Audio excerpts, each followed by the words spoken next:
Why are you so different from other financial advisors? That's how an email started I received recently.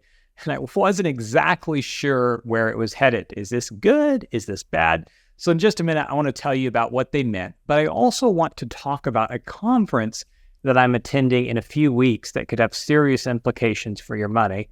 And I promise all this is tied together. And for those of you who have a financial advisor, I'm going to give you a question that you need to ask them. But first, my name is Kevin Lum. I'm a certified financial planner, and this channel is dedicated to helping 1 million people retire without worry. Today's video is a bit unique. And what I want to do is I want to pull back the curtain just a bit on how I run my firm and how financial advisory firms and financial advisors are changing.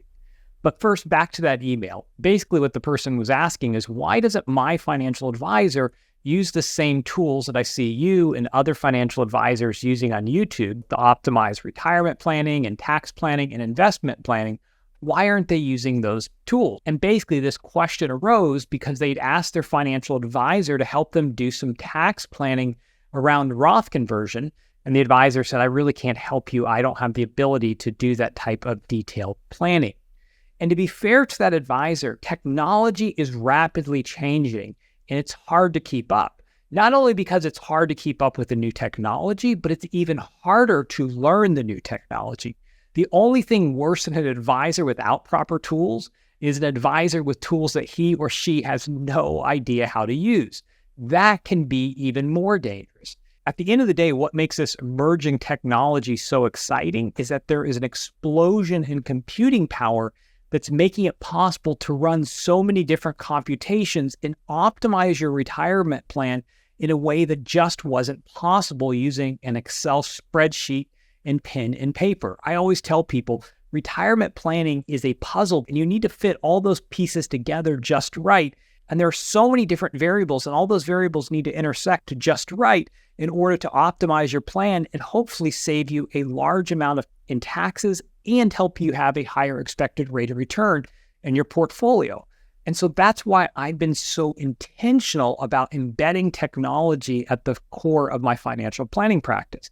But it takes a lot of time and energy to stay on top of the changing technology and also to run a firm, which brings me back to the conference I'm attending. I don't talk about my travel schedule that much, but there's this conference on the beach in California. It's not a bad location to have a conference, but it's called Future Proof. And it's one of the only conferences I won't miss, partially because the advisors and attendants are committed to leveraging technology to better service their clients. And I want to be around people who have that mindset that I can learn from. But more importantly, the conference organizers have done an incredible job of creating, I honestly don't know of a better term, than essentially a speed dating atmosphere, right? You have all these micro meetings so that you can meet with as many of the financial innovators as possible so you can discover what's next, what technology is just around the corner. And I'll tell you, I spent the past week researching a lot of the firms that are going to be there and scheduling meetings. And I am so excited about the velocity of change in technology because better technology means I'll be able to better serve my clients, but it also means that there's a democratization of financial advice, and this technology is allowing smaller firms like mine to compete with some of the largest financial institutions in the world. But also that technology is spilling over into the retail market and making tools available to DIY retirement planners that is transforming your ability to really be able to optimize your retirement plan. Tools like New Retirement, I think, are changing the game for DIY investors because they're connecting so many different pieces in a way, unless you're a wizard, your Excel spreadsheet just isn't able to do. And so today I want to do something a little bit different. I want to actually walk through some of the technology that I use to service clients. And then at the end, I'm even going to give you access to one of the tools that I use so you can begin to play around with it yourself. So the first piece of software I use is software called Right Capital. We white label it, but it's made by a company called Right Capital. If you watch this channel for any length of time, you've probably seen me use it. But just to give you an idea, you've got this couple here, Phil and Claire Dunphy. They have about $1 million and they need $8,000 a month in inflation-adjusted dollars to retire. As you can see, they only have about a 65% chance of success or probability of success. And so the question becomes, how do we optimize this retirement plan? And so there's a few things we could do, right? We can choose an optimal Social Security strategy. And so in the back end, the system is running all sorts of different numbers or computations trying to figure out what is the optimal strategy of when they should apply for Social Security. And then we can also say, what if we adjust the portfolio and have them take a bit more risk? And so we made those two changes. Now let's refresh and see. And what we see is it took a plan that had a 65% probability of success and now gave us a 92% probability of success. But let's optimize it further. Let's look at taxes. Can we help them pay less in taxes? So here we're on the tax optimization page, and we want to look at two different things. We first want to look at the withdrawal strategy, and then we also want to look at Roth conversions and how they play together. So let's just say we want to first look at which makes most sense, the pro rata or a taxable tax deferred, tax-free. So here we see that in this situation, we haven't done any Roth conversions. It actually makes a bit more sense to use a pro rata strategy. So take a little bit of money out of each account as opposed to doing a taxable, tax-deferred, tax-free strategy. So let's now do a little Roth conversion.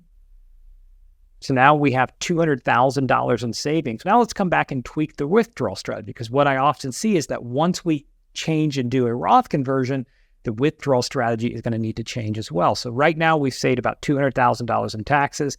Let's adjust the withdrawal strategy now and do a taxable, tax-deferred, tax-free.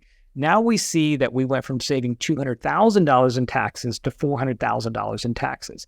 Being able to run those sorts of numbers in a spreadsheet or on a piece of paper is nearly impossible. But using the emerging computing power, it allows us to run a ton of variables in a matter of seconds to really dial in an optimal tax strategy. So that's the first piece of software. The next piece of software I used took me a while to fully appreciate, but it's called Holistiplan. And Holistiplan is a tax tool that allows me to run different tax scenarios side by side and really dial in your exact tax plan in a way that would have been incredibly labor intensive before, which is why a lot of advisors simply refuse to do tax planning. So let me just show you what this would look like. So here we've got scenario 1 and scenario 2. In scenario 1, we're going to do a Roth conversion of $50,000. We have $30,000 in Social Security income.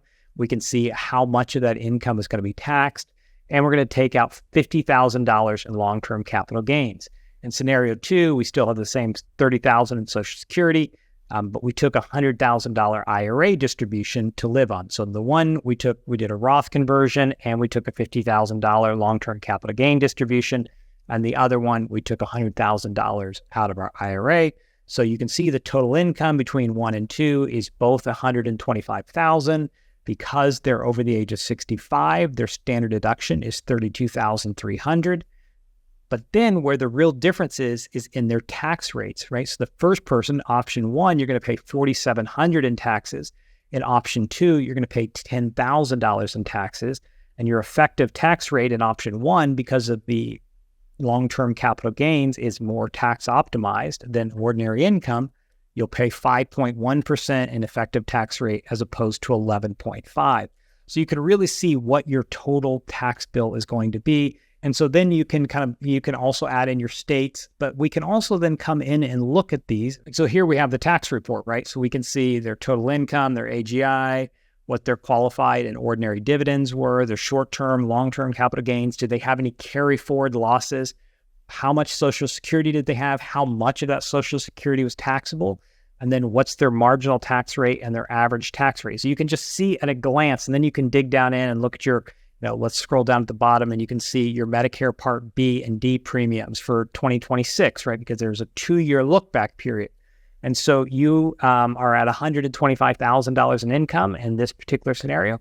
And you can go as a married filing jointly up to 206 before you trigger the first level of IRMA tax thresholds. So you're able to come through and go back over here to the other screen, and you can say, okay, what is the maximum amount maybe that I could convert in a Roth conversion without triggering the IRMA surcharges? And so the system's going to run. And then we can also see here that the next Medicare premium break is $80,000 away. So we have a lot of room to convert and still not trip IRMA up. And this is a very quick scenario. Don't do anything with what we're doing here. I haven't really dialed it in, but I want to just show you how this software really helps me be able to do tax planning for clients. Again, I've put almost no information or any thought into this. I just quickly put it together so I could show you. Then the next piece of software, and this software has probably changed how I plan almost more than any other piece of software. It's called Income Laboratory because they've devised an algorithm which incorporates historical economic data to create a tailored income plan for each retiree. In the past, advisors would use a flawed Monte Carlo simulation and say, well, you can only pull out this much if you want to have a high probability of success, or they'd use the 4% rule, but it's a terribly imprecise way to plan for retirement and caused some people to overspend, and more often than not, caused people to significantly underspend in the retirement, and then they didn't realize until they were 80 and it was too late to do the things they wanted to do in retirement. And so Income Lab is really changing the way that we serve clients. So here we have a fake plan. The person has, around $2.4 million, and we put in their Social Security and all their other income, but we can see that their spending capacity monthly in retirement is about $13,800. But then the question becomes, what happens if we have a large market drawdown? Do we have to adjust our spending? And if so, by how much? So we can click in here and we can see that if there is a 28% drawdown in the market, you might have to go from spending around $13,800 a month to $13,156 a month. And so for most people, they're able to see that and say, you know what?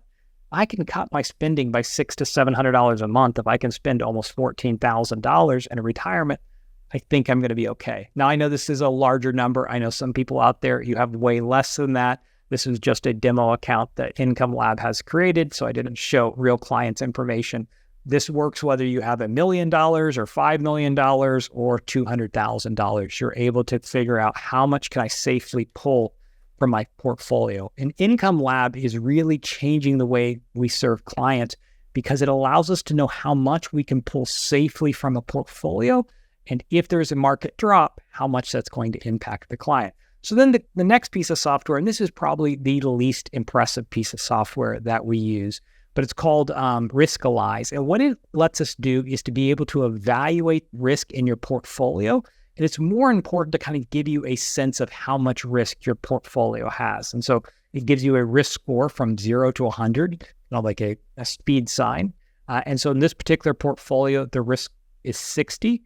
And you can also take a quiz to see if it aligns with your risk score. I don't really believe in risk analysis or taking risk quizzes, but that's a conversation for another day. But you can get a sense, like in this portfolio, 95% of the time, this portfolio should be up by around 19% and down by about 12%. So within 2 standard deviations, you have a pretty good sense of how this is going to perform most of the time. But some of you are like, well, no, I want to stress test this portfolio. What would have happened in 2008? And so in 2008, this portfolio would have been down about 17%. The S&P 500 would have been down almost 37%. What if we had another great financial crisis? Well, the S&P might be down 53%. This portfolio might be down 27%. Now, what if we have another giant bull market like we did in 2013?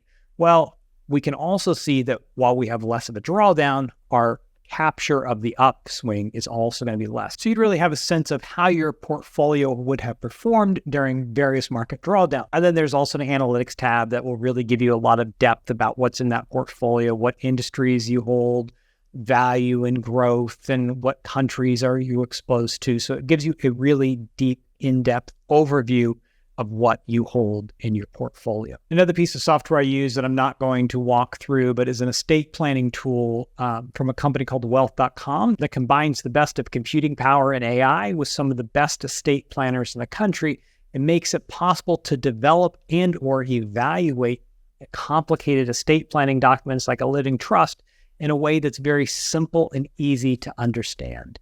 And honestly, if I was going to summarize the changes in the financial planning technology space, it's this. It's making the complex simple.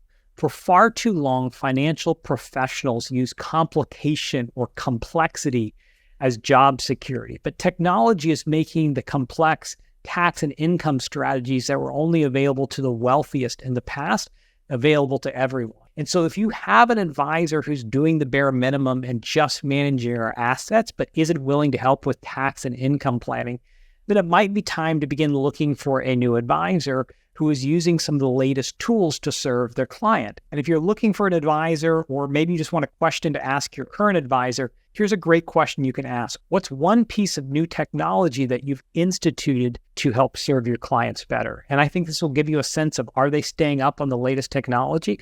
And are they implementing these changes to be able to optimize your tax and income planning needs? Because honestly, for so long, many advisors were just doing the bare minimum. They were managing people's assets and charging a fee to do that. And while there is a lot of value having someone manage your portfolio, honestly, the most valuable thing an advisor can do, particularly for someone who is retiring, is helping to optimize your income plan and optimize your estate plan and optimize your tax plan. Those things are going to be what provides the most value to you over the long run. Now, it all fits together holistically, and it's much easier if you have the same person managing your assets and managing the tax plan and managing Roth conversions and income distributions. And so it makes sense to have it all looped together, but it doesn't make sense to have someone just managing your money and collecting a fee to do the bare minimum. And finally, if you're watching this and you're going to be at Future Proof in a few weeks, I hope you will come and say hello. Promised you at the beginning I was going to give you access to one of these pieces of software. You can get access to Right Capital, but I'm going to make you work for it just a bit because I have another whole video where I go into Roth conversions, and you can watch that video here. And when you go there, you'll find in the description a link to create your own Right Capital account so you can begin playing with it.